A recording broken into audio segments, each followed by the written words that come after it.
அனைவருக்கும் வணக்கம். ஒரு நல்ல செயல் எவ்வளவு தூரம் பயணிக்குதுன்னு சொல்லும் பக்கங்களோடு நான் நீலோத்தி. வாங்க இன்னைக்கு கதைக்குள்ள போலாம். அன்னைக்கு சாயங்காலம் இடிமின்னலோட பெரிய மழை. அஞ்சல் அலுவலகத்தை மூடுறதுக்கு தயாராகினாரு அஞ்சல்காரர் சுந்தரம். அப்போ அவரு கவனிக்கிறாரு, கதவு பக்கத்துல ஒரு சிறுவன் கையில கடித உரையோட நின்னுக்கிட்டு இருக்கான். அந்த சிறுவன் சுந்தரத்தை பார்த்து, ஐயா, இந்த கடிதத்தை அனுப்பணும்ன்றான்.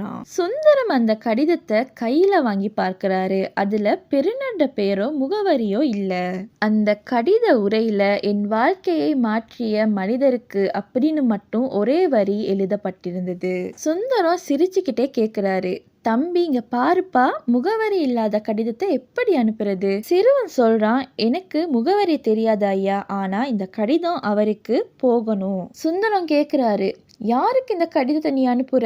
சிறுவன் சொல்றான், எனக்கு அவரு யாருன்னே தெரியாது, அவரோட பேர் கூட எனக்கு தெரியாது, நான் அவரை ஒரே ஒரு தடவை தான் பார்த்திருக்கேன். சுந்தரம் ஆச்சரியத்தோட கேக்குறாரு, தெரியாத ஒருவருக்கா நீ கடிதம் அனுப்புற?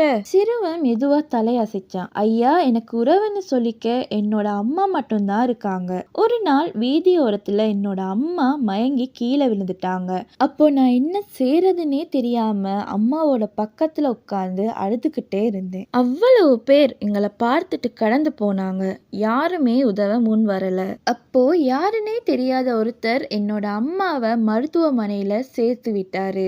அம்மா கண் திறந்ததும் மருத்துவர் சொன்னாங்க, சரியான நேரத்துல மருத்துவமனையில உங்களை அனுமதிச்சனால தான் நீங்க இப்போ உயிரோட இருக்கீங்க. நாங்க அம்மா என்ன நினைச்சாங்கன்னு தெரியல, இதுவரைக்கும் இல்லாத அளவுக்கு என்ன கட்டி பிடிச்சுக்கிட்டு அழுதாங்க. அந்த உதவி எவ்வளவு பெருசுன்னு எனக்கு புரிஞ்சது. சுந்தரம் சில வினாடிகள் அமைதியா இருந்தாரு. அந்த சிறுவன் கிட்ட இந்த கடிதத்துல நீ என்ன எழுதி இருக்கன்னு கேட்டாரு. அதுக்காக நன்றி சொல்லியிருக்கேன் ஐயான்னு சொன்னான். சுந்தரம் கடிதத்தை வாங்கிட்டு அந்த சிறுவனை அனுப்பி வச்சாரு. அவருக்கு அந்த கடிதத்தை வீசுறதுக்கும் மனசு வரல. அத அவரோட மேசையில வச்சுக்கிட்டாரு. அடுத்த நாள் அதை பார்த்த அந்த அலுவலகத்துல வேலை செய்யறவங்க, முகவரி இல்லாத கடிதத்தை யாருக்கு கொடுக்க போறீங்கன்னு சுந்தரத்தை பார்த்து கேட்டாங்க. சுந்தரம் பதில் ஏதும் சொல்லாம சிரிச்சுக்கிட்டு மௌனமா கடந்து வந்தாரு. இப்படியே நாட்கள் கழிய சுந்தரம் ஒரு முடிவு எடுத்தாரு. அந்த கடிதத்தை பாதுகாப்பா கண்ணாடி சட்டகம் ஒன்றுல வச்சு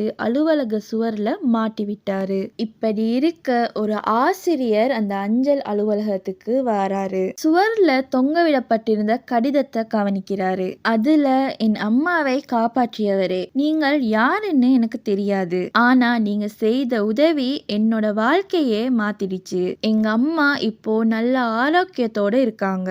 நானும் நல்லா படிக்கிறேன். என் வாழ்நாள் முழுவதும் உங்களோட முகத்தை நான் மறக்கவே மாட்டேன். உங்களை மாதிரியே நான் நல்லா படிச்சு பெரியாளாகி எல்லாருக்கும் உதவி செய்யற வகையில வளர்ந்து நிற்பேன். கோடி நன்றிகள் அப்படின்னு எழுதி இருந்தது.